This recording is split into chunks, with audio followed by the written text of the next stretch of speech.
2034 football বিশ্বকাপ নিয়ে ইতিমধ্যে শুরু হয়ে গিয়েছে আলোচনা। তাহলে কি সৌদি আরবে আয়োজন করতে যাচ্ছে the greatest show on earth? চারদিকে বেশ গুঞ্জন শোনা যাচ্ছে 2034 ফিফা বিশ্বকাপ আয়োজন করতে যাচ্ছে মধ্যপ্রাচ্যের দেশ সৌদি আরব।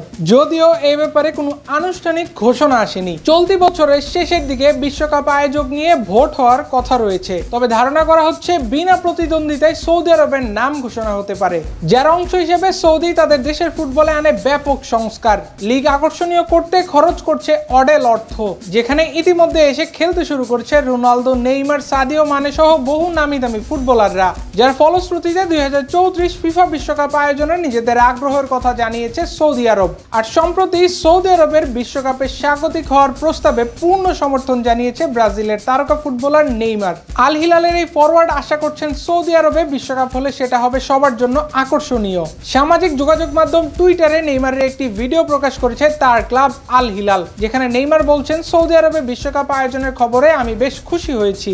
আমি মনে করি এটি ফুটবল প্রিয় সবার জন্য বেশ আকর্ষণীয় হবে। এর মাধ্যমে বিশ্বের অনেক দেশই সৌদি আরবের সংস্কৃতি সম্পর্কে আরো বেশি জানার সুযোগ পাবে।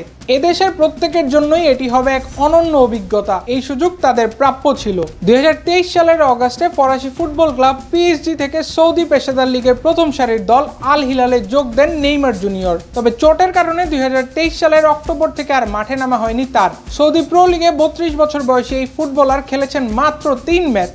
48 দলের 2034 বিশ্বকাপটি অনুষ্ঠিত হবে নভেম্বর এবং ডিসেম্বর মাসে, যেভাবে 2022 সালে কাতার বিশ্বকাপ অনুষ্ঠিত হয়েছিল।